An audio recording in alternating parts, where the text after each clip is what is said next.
Breakfast is typically eggs and a fruit, or eggs and some toast. And it's pretty consistent that it's something like that. If I decide that I'm in a rush or something, I'm going to maybe do a protein shake, which is basically milk and protein powder. And of course, you can add what you want to that. I'll add fruit or chia seeds and maybe yogurt or cottage cheese to kind of thicken that up. You can even add some veggies if you want to add some spinach or kale to that. You can go ahead and do those kinds of things. And that's for more times when I'm in a rush. But if I really have the time, I'm going to make myself some scrambled eggs and I'll do some fruit for that. And that is really satisfying. It's a great option. The eggs have the fat and the protein, and then a fruit if you choose really whatever you want. I'm not super particular on which fruit I specifically eat. If I can, I do seasonal fruits. And those are a great option. Now, as for snacks, again, same idea. I'm looking to do a protein, fat, and a carb. And that kind of looks like for me is usually cottage cheese and fruit. I really like cottage cheese. I didn't think I was going to like it, but it's actually pretty good. I prefer cottage cheese over Greek yogurt. If I am going to do yogurt, I do want a whole fat yogurt.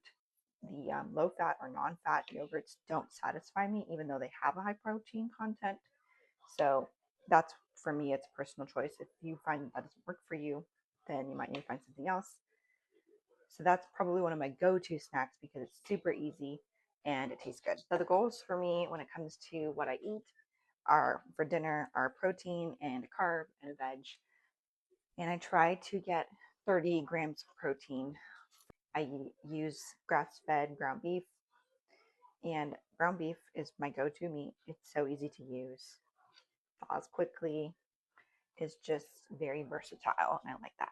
One of the big reasons that I started becoming a lot more concerned about health and wellness was my daughter developed eczema, and she had pretty bad. So I did a gut test and found that there were things that were affecting her intestinal lining, and that required a change in how she was eating.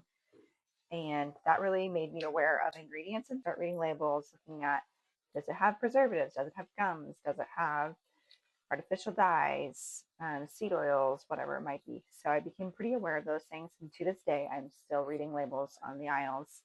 And sometimes I'm even having to check brands that I would trust because not all the products in that brand are the quality that I want. And I'm not to say that we never eat out. We do.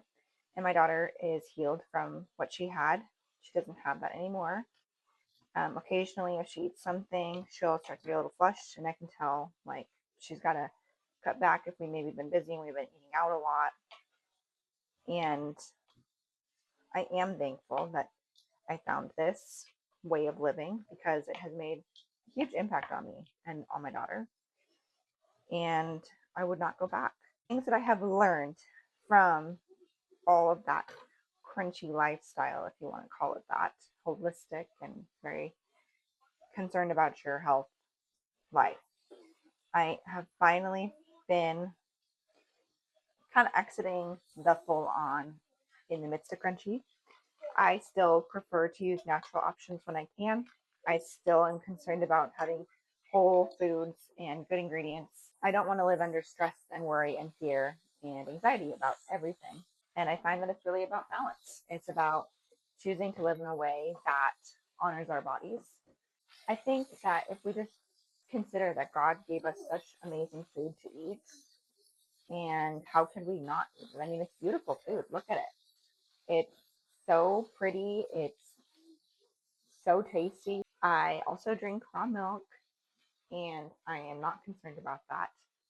I am not anti-sugar as long as we balance our blood sugar and the ingredients are high quality. So if I'm going to make a sweet, I want it to have high quality flour. I want it to be organic sugar. I want it to have good eggs, raw milk, just high quality ingredients. I don't want to have the preservatives and additives. If I'm going to have chocolate chips, I don't want them to have soy in them. So I'm not anti-sugar. And I think that that's something that maybe some people are on board with that. I'm not. I just think that we need to work on balancing those things. And should it be the main part of your diet? No. But do I think it's wrong to have them? No. So if you balance them with some sort of protein, I think that worked out well for us.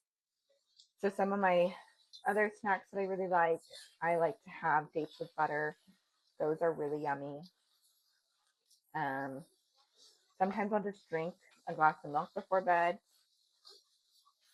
I like to have beef sticks, cheese sticks,